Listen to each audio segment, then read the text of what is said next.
Halo, saya Karan Hundal dan anda sedang menonton Pop Kultura.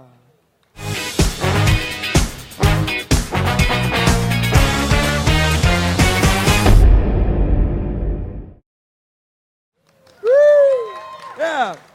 Okay, so Pop Kultura merupakan sebuah live streaming show yang akan bersiaran setiap bulan di Facebook dan Veedo.my, which is veedo.my. Yep. Dan kami menyingkap segala jenis perbualan dan soalan tentang filem, animasi, games, mobile app, teknologi, perkara-perkara yang cool di mata kita orang. Okay?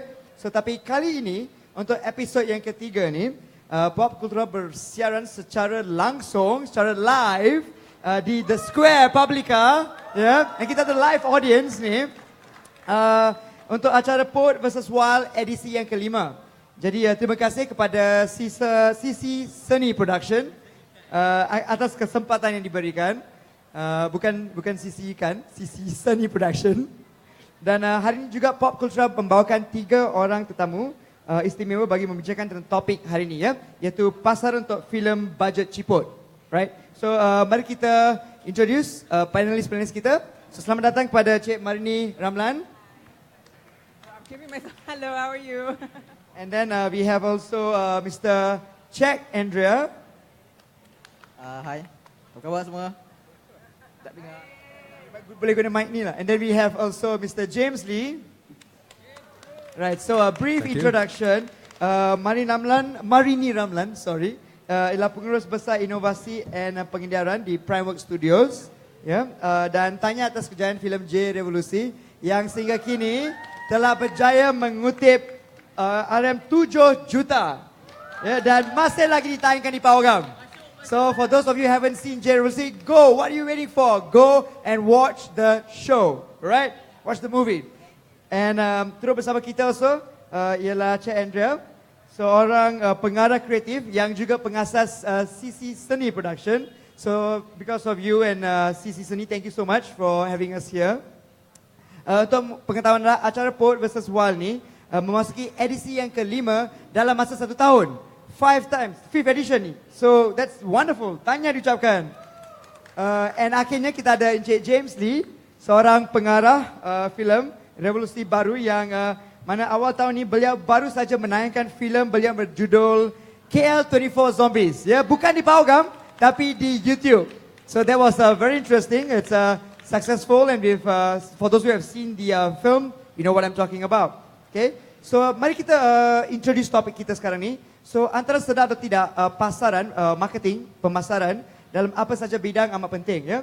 So kalau anda buka Job Street atau mana-mana job portal, you will find that there is a lot of marketing jobs out there that's available because marketing satu kerjaya yang sangat sukar dilakukan, memerlukan individu yang mempunyai quality yang khas lah untuk skill-skills yang special for marketing. So dalam apa jua bidang juga, marketing is very important. Also in movie making. So for today's topic, we will focus on film marketing, right? And seringkali kita dengar juga suatu filem tu gagal, filem berkualiti gagal mendapat kutipan di Pawagam. Dan paling menyedihkan when orang mengetahui tentang filem tu apabila habis ditayangkan, kan? So that's a very sad thing. And sometimes marketing plays a very important role in film distribution, in getting the film out there to the masses. So sebelum kita pergi lebih jauh, saya ingin bertanya kepada panelis kita sedikit latar belakang dalam bidang-bidang TV, filem dan pemasaran, bidang-bidang khusus mereka. So mari kita mulakan dengan Cik Marini. Right. Hello. Hi. So I work in innovation and distribution for Primework Studios. What that means is creating platforms like Veedo. Veedo is one of our things, and also the distribution part is selling content into international markets and also to market our films locally as well. So that's something that I only just kind of like started in the last year or so, and it's been very interesting because we've marketed a range of movies from indie to all the way to a big tentpole movies like J Revolusi. So I think being kind of like a new person in the game, it's been interesting to see how to market a movie in such a saturated community because everybody's attention is everywhere. So how do you attack content has been something that I've been trying to understand, or I'm trying to solve on a big scale level. Because everybody says you do 360 marketing. That doesn't necessarily mean it's good marketing, because 360 also means you have to market to all of the target audiences within the 360 platform, within each strand. So it's been very interesting to uncover, actually. And each target audience is very different also, right? Absolutely. So, you have to understand your market. Sometimes a lot of people go, ini untuk seluruh Malaysia. I don't know, seluruh Malaysia tu banyak tu. Like here, we are different target audiences. You've got James, who's been in the industry for so long. How do you get him to watch a big movie? He may not want to do that. You watch very, very art house films, maybe, and not mainstream. In fact, for me, I watch super pop culture stuff. And so one movie doesn't necessarily fit all, and one marketing distribution tactic does not necessarily equate the box office, which I can probably tell you from J Revolucy experiences. Definitely. Yeah, so moving Okay. forward. Yeah. Thank you, Marini. Yeah. Now, check. What about you? Okay, saya Check, founder dan creative director untuk Seni Production. Juga founder Poet Bersesuai as well. Okay, former DJ announcer, radio announcer. Radio station mana? Tak naklah sebut. Oh, transfer. Okay, Malulah. okay. Okay, mana apa lagi ya? The conspiracy has started. Guerrilla filmmaker, apa-apa je lah yang saya buat, writer. Theater ada dengar Theater buat theater pun juga. ada. Theater jenis mana ni? Kita basically kita buat interactive naturalist theater. Kita Okay. tak mau buat apa yang orang dah buat. Oh, So basically we are doing theater sekarang. like right now, kan? Live yeah. semua kan? Yeah, it's live. It's like real. There's no Yeah. cuts, no edits. Dan bagi this is theater. Right, this is theater. Kan audience penonton pun tahu. Video ni, Pop Kultura ni tak ada, it's a live streaming show. So there is no iklan apa juga kan? Okay, that's it. That's it. Thank you, Jack. Mr. James. Hi, yep. I'm an independent filmmaker. I've been in the industry since '95, doing TV, and then later on moved to feature films. Doing content for both Chinese and Malay language. And I kind of left the industry in 2012. On 2013 onwards, I went independent again and tried to kind of find a way to utilize internet, especially YouTube, and see how it could kind of like reinvent Malaysia independent films. Because personally, I felt the landscape of the cinema have changed a lot. I mean, recently, not only Malaysia film, there's this big article on in Guardian. A new Lars Shubov movie just earned like £7. Wow. Yeah, over the weekend, 4 days. Yeah. So it's not just a Malaysia problem. I think it's the whole world is changing. People is watching only big event films, like superhero films and Godzilla and all this stuff. You can't deny it. I think there's a lesser space for small films, independent films, no matter they're art house. But as long as they're not big enough, right? I think eventually they will all move into streaming like Netflix, iFlix, and YouTube. And that's what I'm trying to kind of like explore during the past 4 years in Malaysia. Because I know in Malaysia, we are kind of like still lucky because we still can torrent a lot of stuff. Right. We have the biggest piracy problem. So I think that's how I cut down a lot of those paid service. But eventually I think it will change. Yeah. So this is what I'm doing now. Okay, thank you so much, James. It's good for bringing up the Shia LaBeouf film, which I wanted to bring up also. It's shocking in a way, but also a very interesting case study, because how can a film by a main A-list Hollywood star have that kind of collection? So what's the issue there? Is it the storyline? Is the acting? Is it marketing? I think today people, right, they don't watch a movie based on stars. It's not like 10 years ago when I buy a ticket because there's Brad Pitt, Right. there's George Clooney, or there's Chow Yun-fat. Now Right. nobody give a thing about stars. Right. I mean, they are still idolized star, but Right. now you just change the actor playing Batman and they Right. still watch it. Correct. If you change the Robert Downey Jr. in Iron Man, people still watch it. They Right. don't actually give a thing about actors. Right. So I think in a way, Hollywood managed to devalue their own actors into a Right. very scary thing because they could be replaced by CGIs. Definitely. Yeah. Robots and all that. And I right. think in a way, there's a pro and con. The pro is that they save a lot of bucks in long term. They don't have to negotiate with actors. Every time they can bring a new actor to play a superheroes Right. and all this reboot. But the downside is that they forgot that eventually the actors are the asset. True. Why people pay to watch the movies. Right. Because the moment you make a film with bad actors and new actors who can't act right, you will turn the audience off eventually. They will Right. like, I'm like watching a YouTube video, like Right. they can't act. So they might as well just watch the YouTube video, then they Yes, won't go to the yeah. cinema, Why should we kan? pay and Right. spend 2 hours in Kan, cinemas? betul. So it's very interesting thing, and that's what we want to explore. Itulah antara persoalan-persoalan kami pada hari ini. But specific focus on marketing lah, on the film, and not just marketing untuk pasaran filem low budget, tapi juga untuk filem-filem budget besar yang mungkin tak laku di Pawagam atau di media channel yang lain. So why? What's the issue there, kan? So kepada soalan yang pertama, also bagi penonton-penonton yang ada live di sini sekarang. Hello, anda boleh juga tanya soalan secara live. So antara soalan saya itu saya akan akan open question, open to the floor, and y'all can maybe raise your hands, and then they'll give you a mic. You can ask the your questions directly to the panel, so you can interact. It's a very interactive show. So as all of you know, penonton kita, so feel free to ask any questions at the appropriate time, kan? So back to the topic. Okay, so this is for everyone. Melalui pemerhatian, kebanyakan penggiat filem mengambil mudah tentang hal pemasaran, right? So, apakah pendapat anda tentang perkara ini? So, a lot of filmmakers, they take budget marketing very lightly. They make the film, they produce it. I mean, it goes to the post production and then it goes out, it gets distributed. But they don't think about marketing. So, I think that's the biggest mistake in Malaysian film industry. They don't have money for marketing. They don't even have enough money to market. Because if you look at Hollywood films, their teaser comes out 1 year before the release. Right. And you're talking about almost like every day people talking about it. Yeah. And you can see like some of successful local films, they did that, but in the course of like 2-3 months, you know. And of course, those are from big studios who can afford to do that. But a lot of smaller films, independent films, I think it's impossible in Malaysia. Because I'm not sure about the rates now, but for what I know, last time to do a 60-second ad on a TV is about 30K. right. So you're talking about 10 nights, that will be like 300K Right. to just put your trailer on TV, on prime time. Nobody have that money. Today, yes. For, Right. big studio. So when you don't have this money, you can't promote it. That's where you lose out, you know. Because first of all, we are dealing with, I always think our competitor is Hollywood.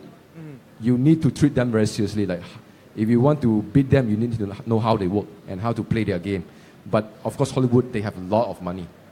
You know, that's why I took the way, I kind of like venture into YouTube and see what else is there. Because I think cinema theater now is totally dominated by Hollywood. Right. Even some American films that's not made by the studios, they rarely get screened in theaters anymore in America. Okay. So we'll be asking Mr. James about his experience with KL24 Zombies and YouTube later on. But what about Marini and Czech? What do you all think tentang pemasaran film and why a lot of local filmmakers maybe don't take that into consideration? Okay, so admittedly, I come from the big studio. So, but even for me, having that bigness is also a bit of a challenge as well because I don't have stamina. So, like James says, we have been doing marketing for maybe 3 to 6 months long.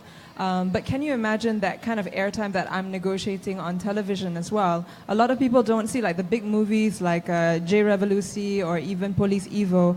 The amount of money spent on mainstream is completely crazy. But for us as the big studio, it's like, how do you sustain that for longer than 6 months? Because there will be other commercials, I mean, like people coming in and buying spots and things like that. So then we would go, why don't we just go viral, right? Go internet and all that stuff. But then that's the problem as well. When you go viral, a lot of people will talk to the movie, about the movie, but they don't necessarily will pay to go and watch the movie. And we discovered that happened quite a lot with Peka. Peka is considered one of our indie films, like, right? Okay. And we did. And even then, the marketing for Pekat was very, like, start digital 3 months before, and then I go mainstream. I only had about 1 month on mainstream. Mainstream platforms, to me, is like print, radio, and TV.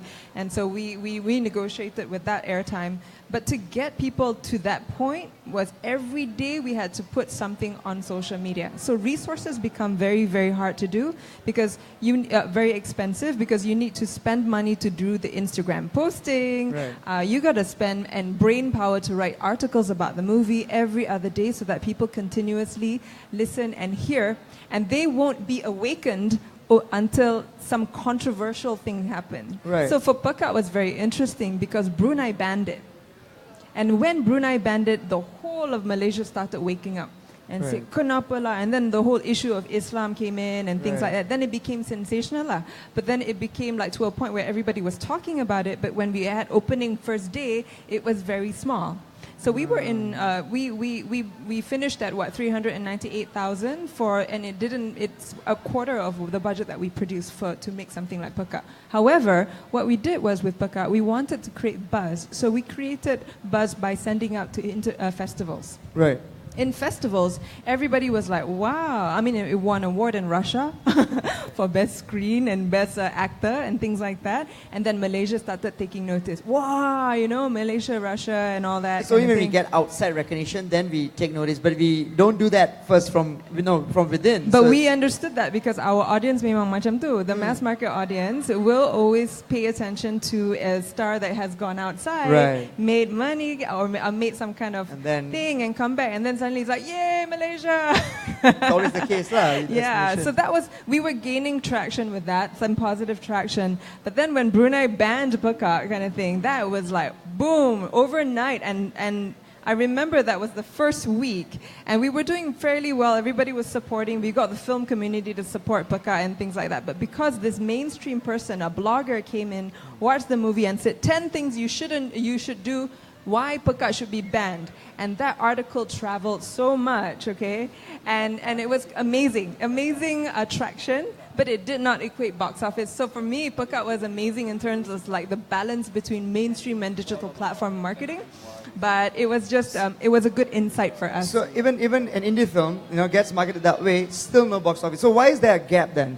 Why is there a no gap? conversion from those who talked about it, promoted it in social media, the buzz that it created, and then why no one watched it in the end? Well, the success for it, the mainstream Malays didn't watch it. The mainstream Malaysians didn't watch it, meaning to say the ones aged 25 to 35 that usually watches our mainstream platforms like TV9 and TV3. Right. However, what was successful was that the younger people came to watch it, which was the 18 to 25-year-olds that do not watch mainstream but watch TV. Right. Why it didn't make box office? Because we got rated 18 SG. Oh. And of course, when we put it in the cinemas, you put it at 11 o'clock in the morning, no one's going to Who's watch it. gonna Like, watch? which Yeah. student, right? And I got a lot on Twitter was like, tak ada duit, exam, and blah, blah, Right, blah. right. And then when they watched Pekat, the subject matter was so challenging because we had so many things inside, like drugs, we got rape scenes going on and things like that. And they were like, oh, I mean, It's like too much. too much, and my value for money out the window. Boo. Because kind some of people just thing. want to just go to the cinema and just chill and enjoy and just eat some popcorn and just relax. But that's some That's people. some people, right? You know, so we don't make movies for that some people only. Yeah, so our aim for Pekat was to reach this community, our aim was to show them that a movie like Pekat can do well. And what I found was locally it did not do well, but internationally, in terms of international content sales, we have managed to sell it to a lot of people. The likes of Netflix have looked at it Right. and said, "Wow, that's refreshing." So that's kind of like why I wanted to say that the indie film must keep on going on, because I feel that the time has not come yet for indie for Malaysia yet. In Malaysia. And it's going to come soon with Right. YouTube and all that opening the doors. And what about guerrilla marketing? Maybe is that an approach? Can what is guerrilla marketing? Apa tu guerrilla marketing, and how can that be used for film, for example? Okay, sebelum tu saya nak bercakap pasal saya rasa lah nature industri kita memang, saya tak tahulah, saya bukannya sebetulnya dalam industri pun, tapi nature industri filem kita memang tak boleh buat apa-apa, memang diallocatekan bajet untuk marketing tu sikit kan, so tak boleh buat apa, so we have to figure out something else instead of nak bajet untuk marketing, nak bajet tak akan dapat kan, kita kena figure out something yang mana guerrilla marketing. Okay. Kan? Mungkin Kuala Lumpur pernah buat dulu kan, yang mana kotak box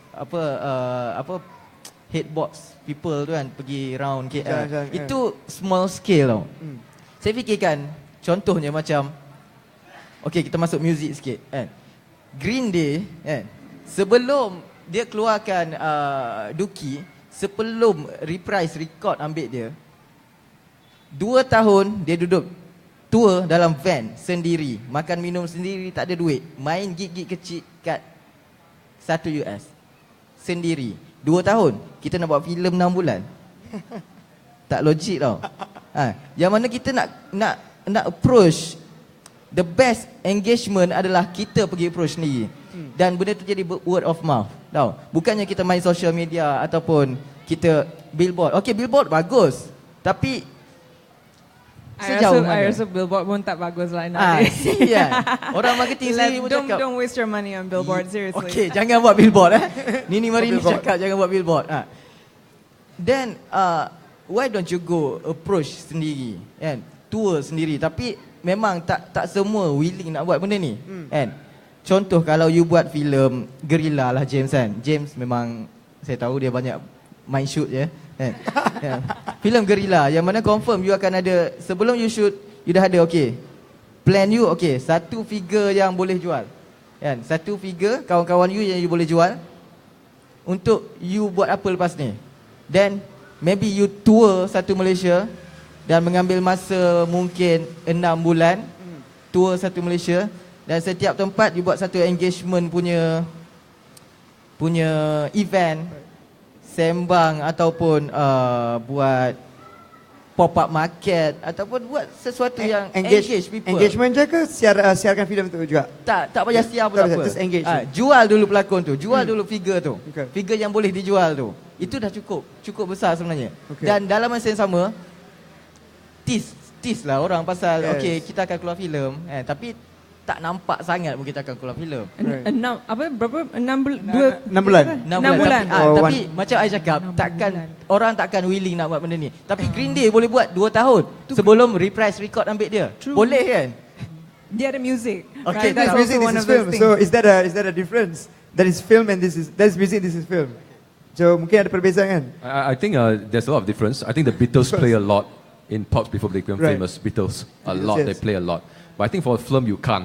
But I tend to agree that that's why we still do live screening. Right. I mean, after like 20 years in the industry, I still go to college and screen our films. Because he's right. I think today's the audience, they want engagement with the creator. They don't like the idea like the director, the actor is too mysterious. Right. I think the star today is very different than in my time, where if I want to write a letter to Chow Yun-fat or Stephen Chow, right, I write a letter and hope it'll reach their fan club in Hong Kong. Right. But now everybody have an Instagram and Twitter. They can follow the stars. Yes, the audience wants to know what you're doing, who's the people behind it. And I learned it during these 4 years when I'm on YouTube. And I can see, like, if you want to do engagement, you really need to present yourself. I mean, even Michael Bay has the Instagram that have a lot of followers. Michael Bay, the guy. Michael Bay. Right? Yeah. The Transformers director. Yeah. That's the last. So in a way, you see that you need to start to engage with the audience. If not through social media, like what you said, you have to go and meet them. Whether you're doing on your own or under a budget of a marketing, Right. you have to do this. It's no longer a thing where you sit back Correct. and hope that they will line up and buy your tickets based on the posters and billboards. So the audience today is smarter. They Yeah. also want to get close. They don't want the directors and the actors to be up there on the pedestal or what. They want to come down correct, to the grassroots correct. level. That's why I think like Ola Bola and The Journey did very well, because the director, he went to all these small kampong and all Right. small Chinese Right. town on his own with the actors. And I heard stories like when he went there, there's sometimes like 10 people, Yeah. Oh. and he still do it. And the Journey one, they did that for 2 years.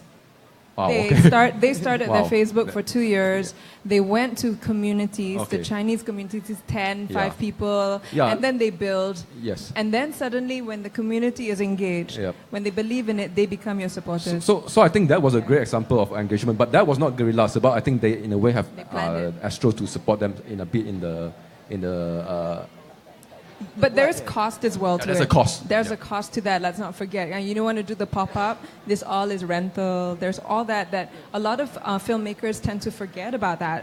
So I think one of the ways that we've started to do is started to collaborate with people. So I don't mind actually working with a film, another marketing company, for instance, and we work together and we offer some kind of revenue sort of thing, so that everybody's motivated to do it. It's not just coming from one stream. So I think coming from the big machine corporation, I think what we've decided to do is not operate such a one-sided point of view. We have to engage as well with the film communities, which is why we've been talking to you guys. We've been talking to, Film Kita and all these people, and did engagements. Hassan Mutalib suddenly is one of the guys that kind of work with us, and that has helped a lot. But that comes also with a cost, and we need to collaborate more often, I think. And just to touch on the engagement thing, we did road tours for our main projects, right? J Revolusi for one, and the most important, like James says, is the engagement of the director and the actors. Like our actors must go down to the Padang, and they must be generous with the way they talk to the audience, because when you do that, everybody starts to go, oh my God, I want to go and support you. So Malaysia is very good at #support_local. When you do that as a movement, right? When you do that as a campaign to support, they're very loving that way, and they will go out and support you. So we tend to use a lot of influencers, and influencers doesn't necessarily have to be from a mainstream big star. An influencer could be somebody like James. If he speaks our language, I would engage him to be one of the people that starts engaging with a film as well. So I think you need to also understand what your marketing materials are. So in terms of maybe the audience has a question, mungkin ada persoalan di minda penonton, and also because Pop Kultura ni rancangan untuk young filmmakers semua nak belajar, and so tips and learning and advice. Maybe they're wondering also why is it so expensive to have a 30-second ad on TV, for example? Does it take 30,000, 40,000? Where's the money from? Where's the money going to? Maybe this is a little controversial, but we are known for controversial issues sometimes on the show. We talk about stuff before in the past, but maybe. It's nothing commercial. I mean, nothing controversial. Is actually, we are free-to-air channel, right? For TV3, TV9, how we make money is through ads. So the airtime for the ads become very special for the TV stations. So a 30-seconder on prime time, for instance, it can range. 30 seconds is like 30,000, and that could be just maybe an afternoon slot. Right. Kind of thing, depending on the channel. So if you do a 30-second during 9 o'clock primetime TV3, and you have things like Mentor Millennia on top, you can just see when you watch the movie, the TV show. If there's a lot of commercials, that means everybody's trying to get that amount of audience, because Mentor Millennia, for example, garners about 2 million or 1.5 million per week of captive audience. Wow. So if you have your TV spot in there, chances are very light. Chances, I say, because a lot of people switch. Right. When ads, they switch. So the chances of that 1.5 people will solve. So you have to do it repeatedly, which is what the billboard sometimes, I get billboards sometimes, but I can only afford maybe 2 weeks billboard or 1 week if I'm lucky. Right. But a billboard, for it to be effective, you need it to be on federal highway, and you need it to be there for the whole year. Then it's like repeated. Right. Oh yeah, you see that brand every day. So you see during rush hour traffic. Yeah, so it's very expensive, but quite effective if you have the money to do that. So if you have only a certain amount of money aside, make sure you do it to the platform that it's going to give you the most returns, and not just everything must be everywhere. The mistake I find that a lot of the producers as well is like, I want my movie to be seen everywhere. But what is everywhere nowadays? Everywhere is very fragmented. Like James is everywhere is different to my everywhere. So that. True. Okay, so moving on. Next question. Kenapa sebuah filem yang berkualiti atau art house film gagal dari segi kutipan? And adakah kerana jalan ceritanya atau strategi marketingnya mungkin tersasar dari target audience?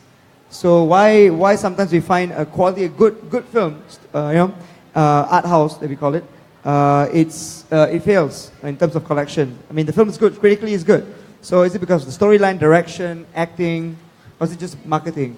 I think to be seriously honest speaking, there's no market for art house film.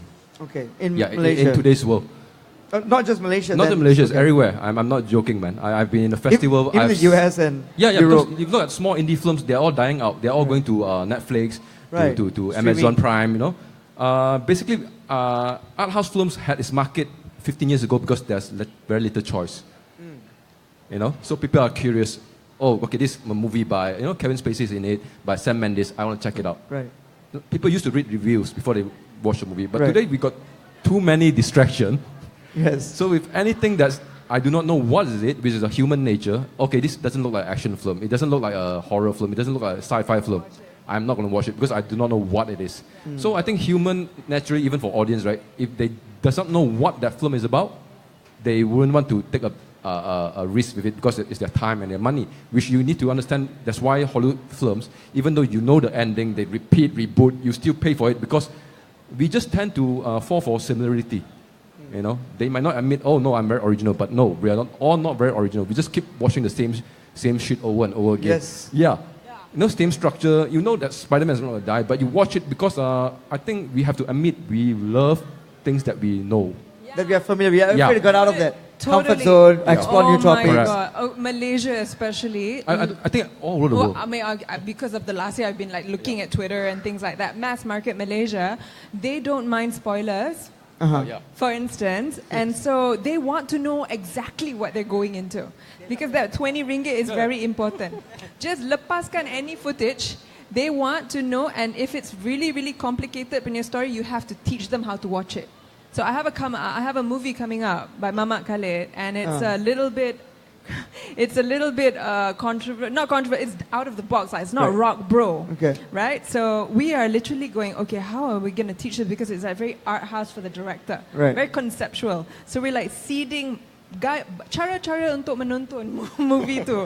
Yeah, no, seriously, almost. Teach them. I really am like toying with the idea of even doing a guidebook so that when the audience comes in, I'll just give you a basic example. Going back to Peka again, our hashtag was PEK4K. K4 is a drug, and Peka is about drugs, right? I remember they were like, we were making a lot of noise online, and they were like, apa tu K4? Peka, apa hashtag Peka bodoh. Because they didn't understand.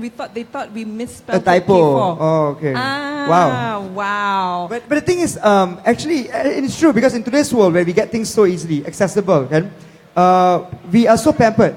We don't want to look for information ourselves. We want to be taught how to watch a movie, how to watch theatre. We want to know the information. We want to be given. We want to be spoon-fed this information. Kan? So, I mean, even in theatre juga, do you interactive theatre misalnya, ada masalah begitu tak? Untuk macam, you know, like just what Marini and James said. Okay. Saya pernah buat teater. 2 orang aja audience. Oh my God. Dan kita jalan juga. Kena jalan juga? Itu 4 years ago, I think.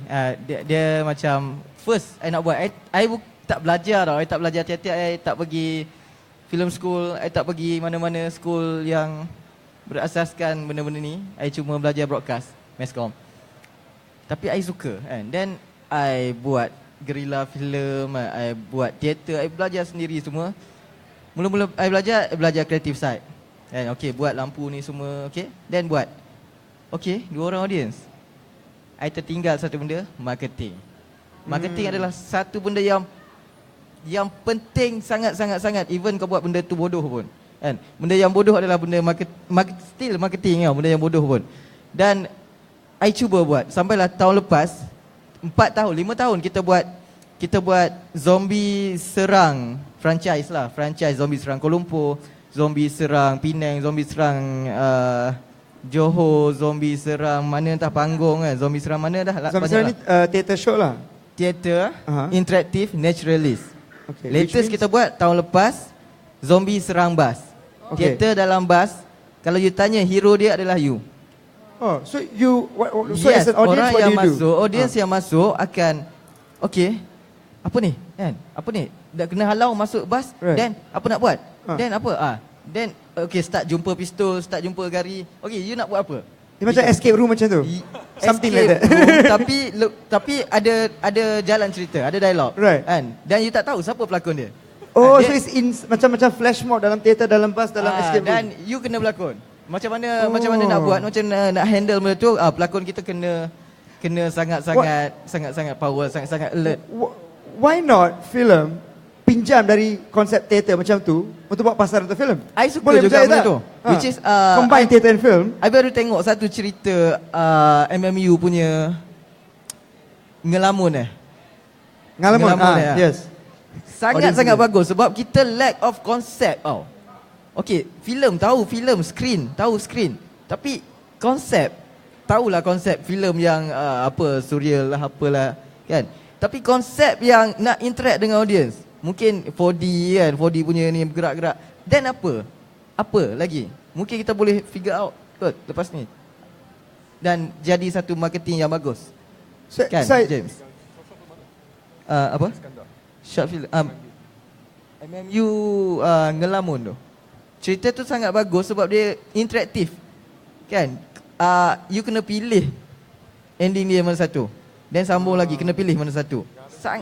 Yes, bagus, sangat-sangat bagus sebenarnya. Jangan tengok guna phone, tak boleh tekan. Yeah, I mean, I like that idea of interactive film, and I think I want to explore something like that. Tapi for me, it would be only one part of my marketing plan.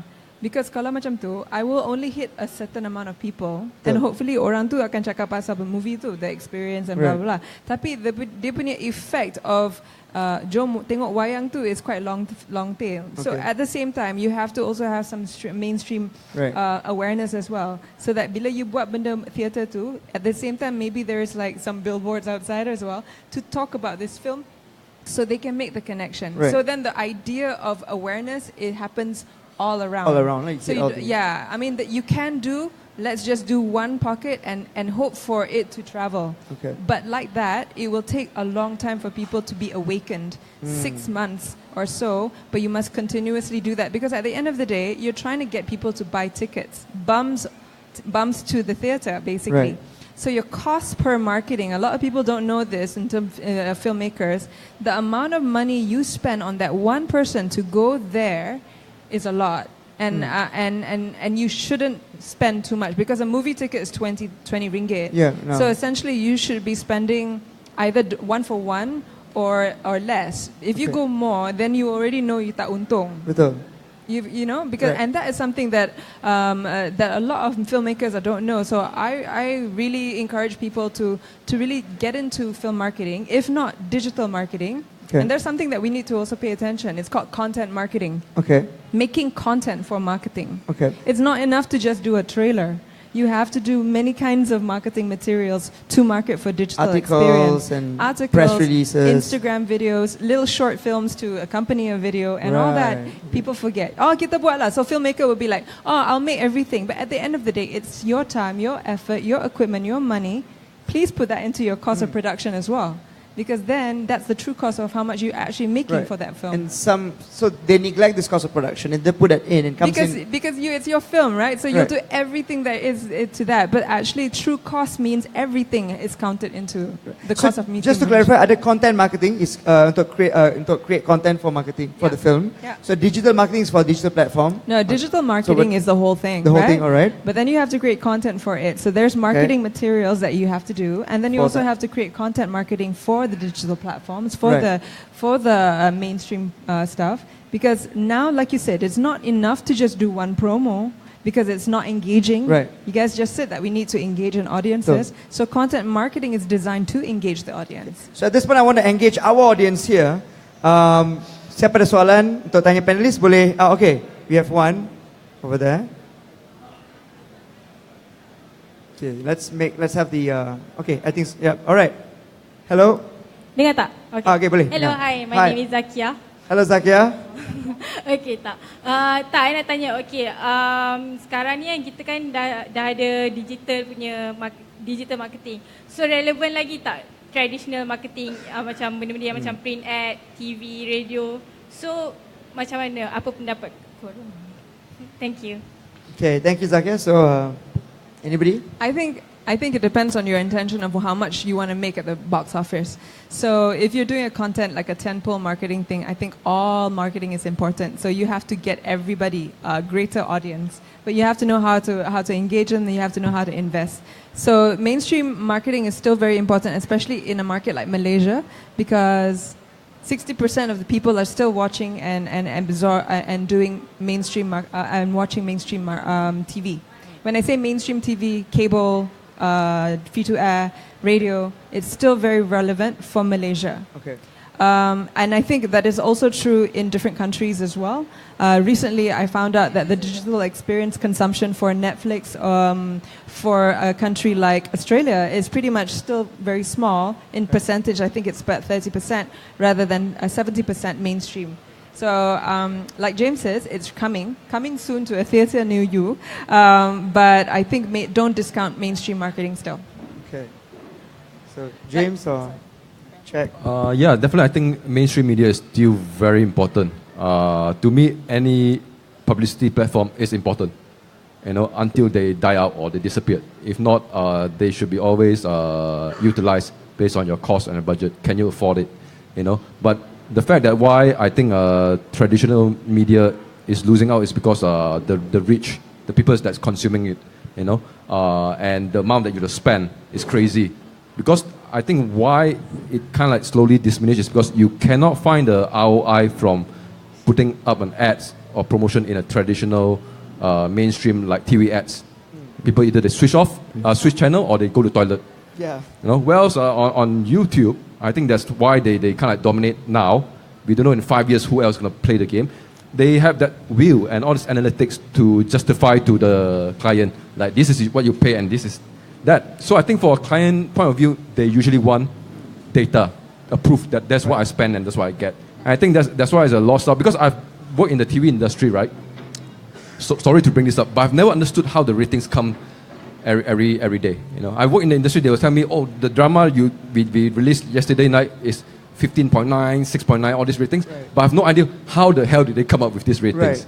Right. YouTube is clear. You can see it. You can see it for yourself. Yeah, and you can even check if they skip your ad or they click your ad. Right. So I think that's the powerful thing about digital advertising now. But again, I think the traditional media is still relevant in Malaysia because our internet penetration is not big.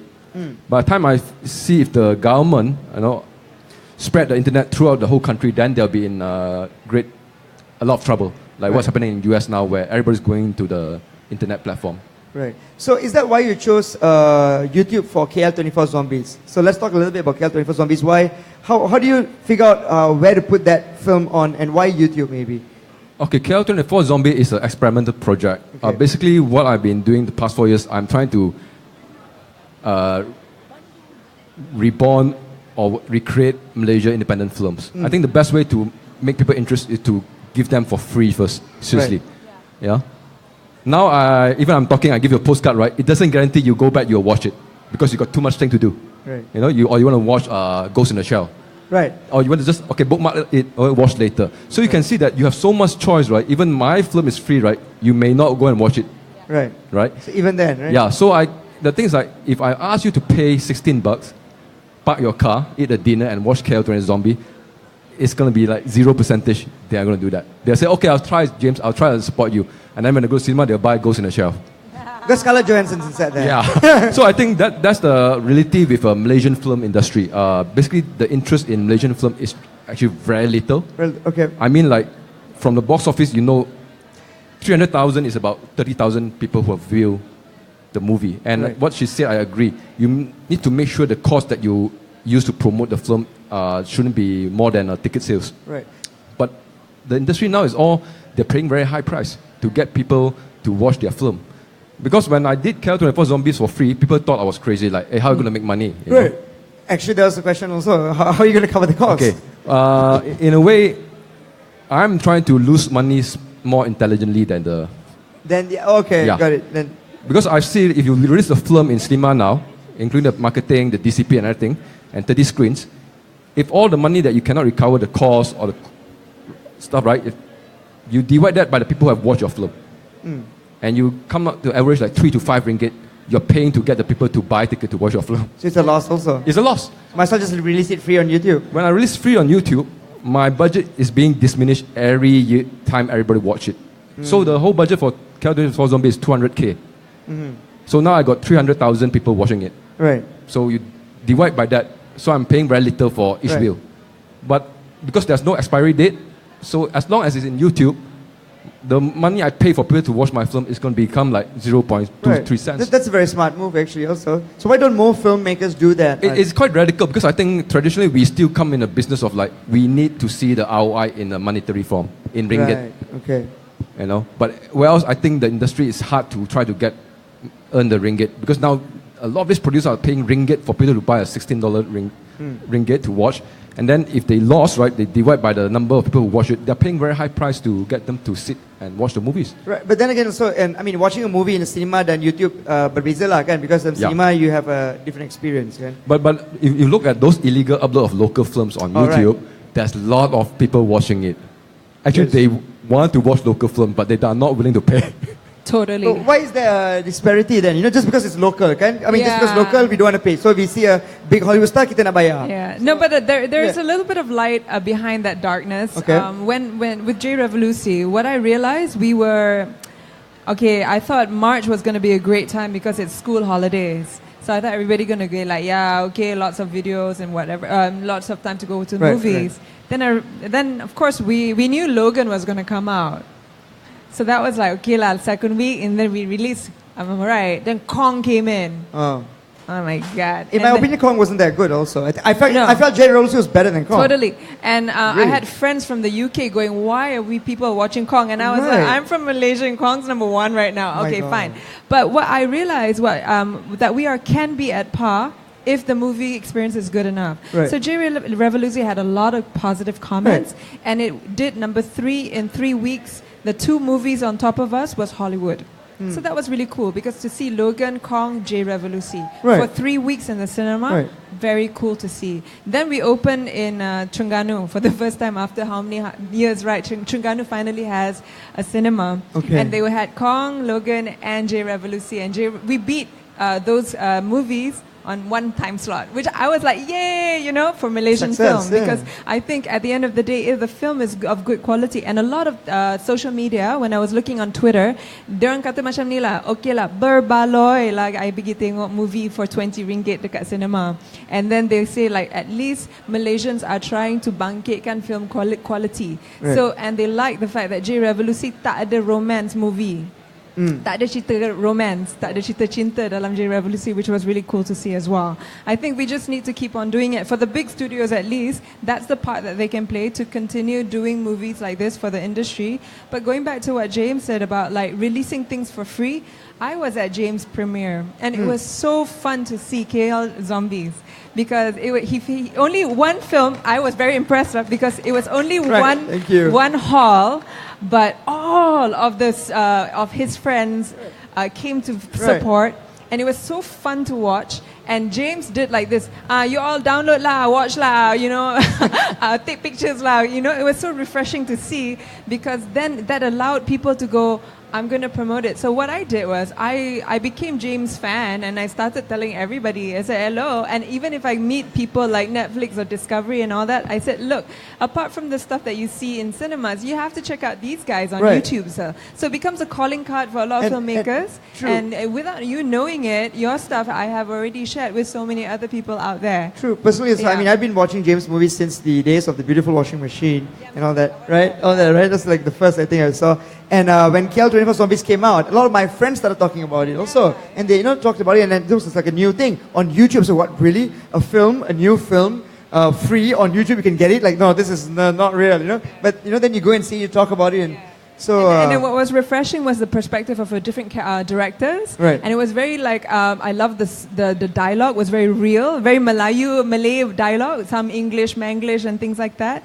And Fatima Abu Bakar was in it, and it was just a breath of fresh air. And then look at us now talking about this film. Right. And I hope that people go and watch James's movie on YouTube and also support Malaysian movie that way because that's how it is. Like it's creating this instant theatre, kan? Now, like watch like it that. now. Okay. We have one more question from the audience. Okay, hello. I think, it's Hi. on. Okay, I just want to ask, is there any differences between advertising, publicity, as well as promotion? And when do we start for each of that? So maybe more of a supply chain of a marketing process. When you want to market a film, how do you start and how do you, what's the supply chain? Is there different... Advertising for marketing, meaning to say advertising, publicity, promotion. Is there any differences between these? Are there differences or are they one and the same thing? And what's the supply chain process like? I think those are all, people get confused. Do I need to do publicity? Do I need to do promotion? they're all acts of marketing. What it is to create the type of discussion that's happening around your product. So publicity is creating stuff for the public to kind of see. The act of promotion is go and watch. You get people to go and promote. Right. So those are all forms. I think people get caught up in terminology. You just have to market so that people create awareness. And it doesn't matter how you do it. There's no sequence either. Okay.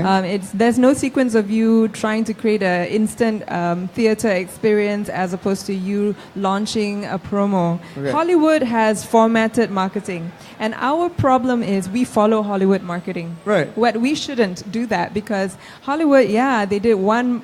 If you're a Star Wars franchise, and of course Star Wars, as we all know, has been bought out by Disney.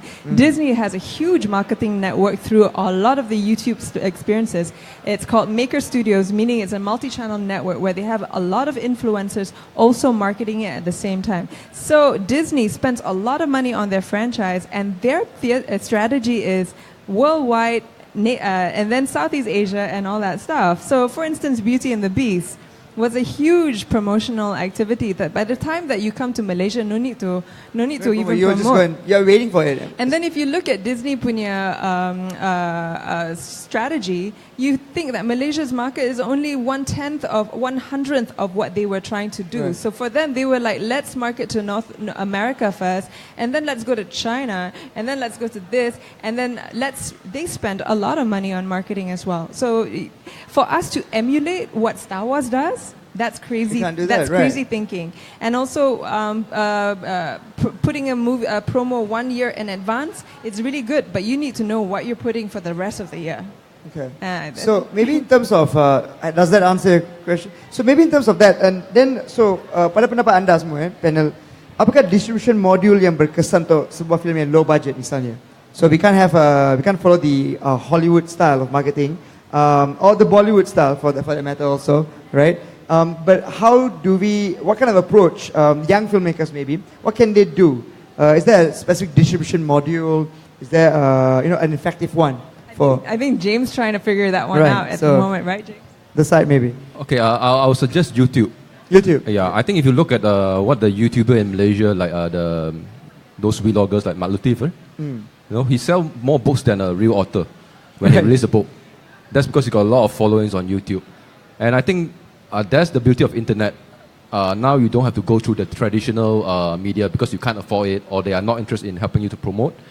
You can do it yourself, but it involves a lot of hard work, like what Chair said just now. It involves years of hard work of building this fan base until they know you, they are willing to spend their money to you. Right. You don't do it for 1-2 years and expect a Malaysian to give you 5 ringgit. They're not even going to do that. And I know that because we got a few YouTubers in Malaysia, are kind of very popular, got a lot of followings, but when they ask for money to help support them, not much Malaysians want to do that because Malaysians' mindset is still very different than America, where they have a lot of crowdfunding stuff like Kickstarter and Indiegogo. Malaysians generally are not very generous with art. They are very generous with charity. You say, oh, this is donate, help us to do this, right? They will do. But for arts, for film, for comic, for music, they ask, why? Why should I help you? So they don't see the value of that. So I think, but I think the mentality will change if we continue to do it. Right. If there's lots more people going to do a YouTube channel, because you need to understand, right? Last time, the only platform we got for filmmakers to distribute our short film, our film, or our drama, right, is through TV, because they own the broadcast station.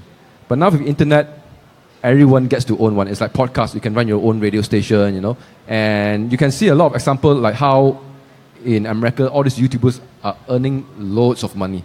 Right. Like Just by putting on their own daily lives. Yeah, correct.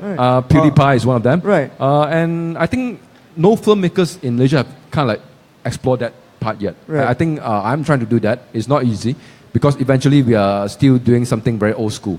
Why I mean old school is because feature film and short film has not changed for I think more than 20-30 years. It's still like starting title, starring this one, act 1, act 2, act 3, dah habis, then credit out, right? Oh, he's trying to kill me, man.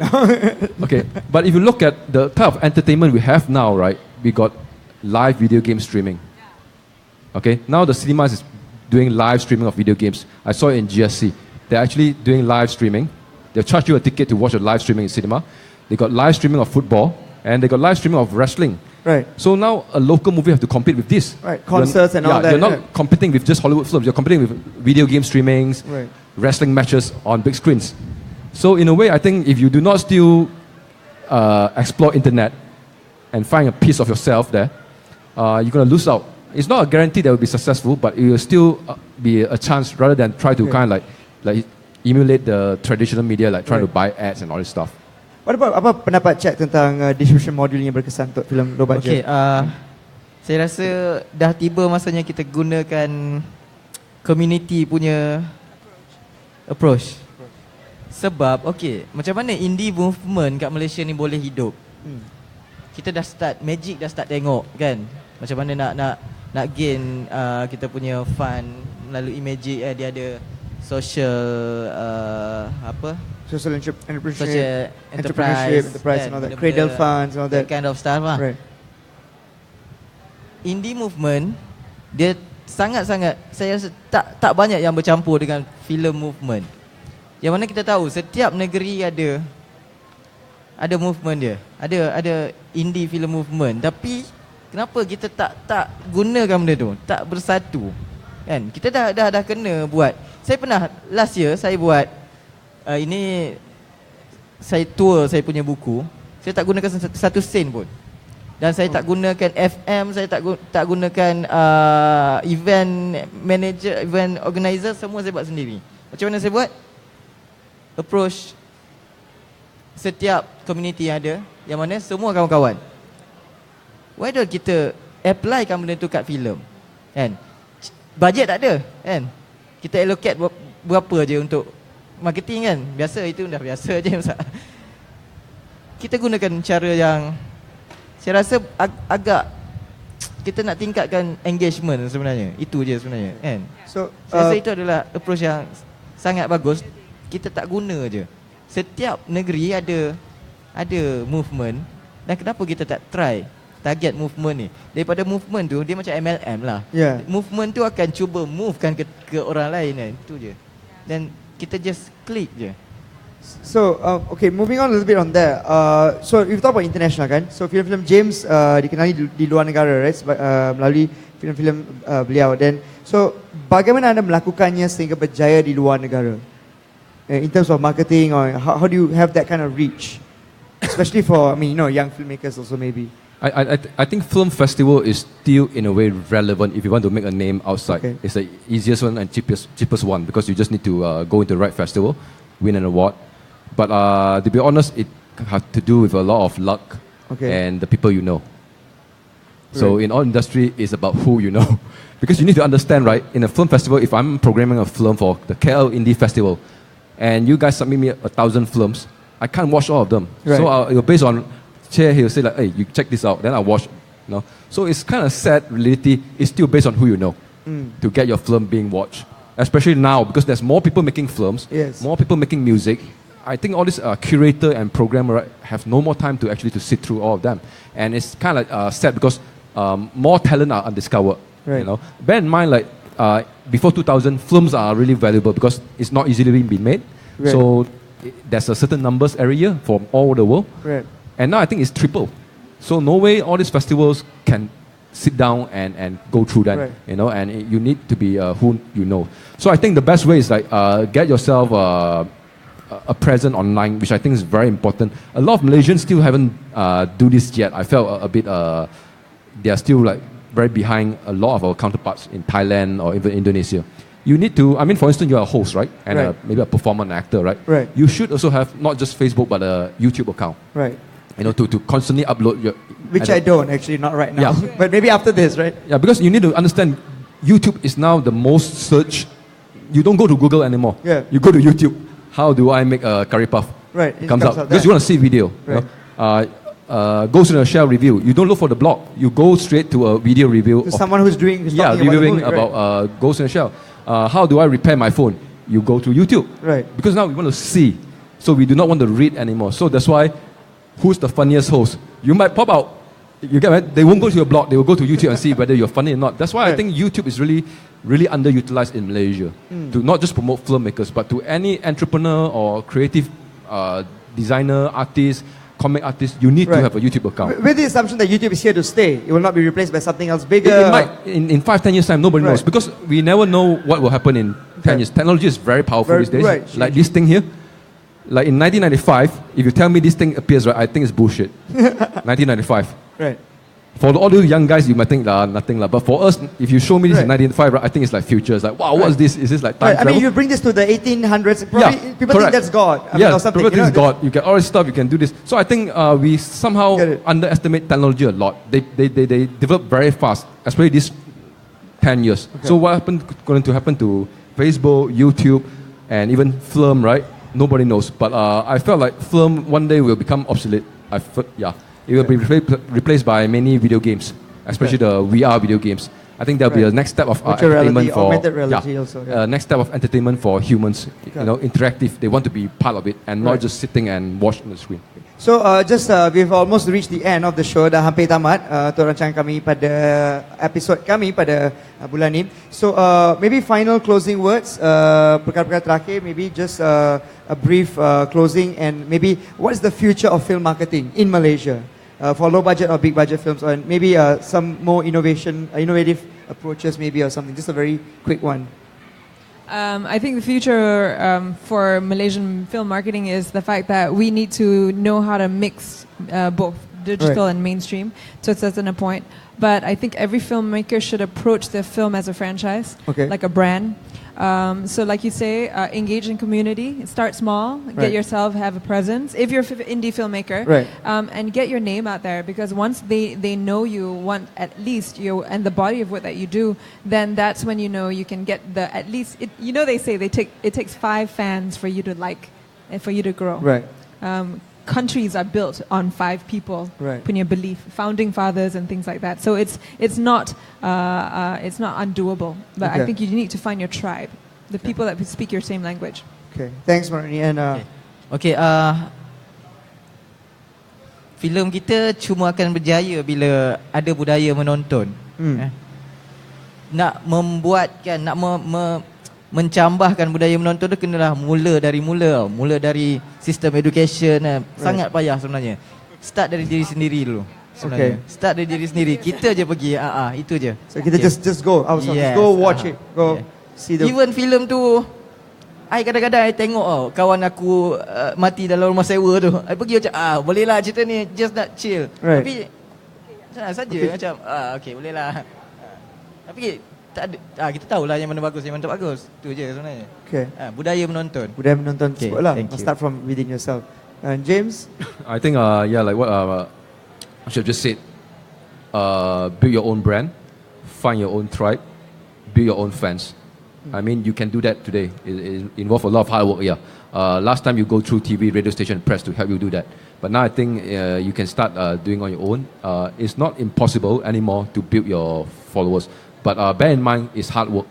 Nobody becomes famous overnight or 1 year. It takes a lot of hard work until you find the right audience, and then they support you. Then that'll be quite beautiful. I mean, for me, like it could be forever. I'll be still like building audience. There's no end game. There's no end game. But also to build your own brand, you have to hard work. Rajin upload. So just do it every day. And because YouTube is an algorithm. And YouTube is designed by you tagging.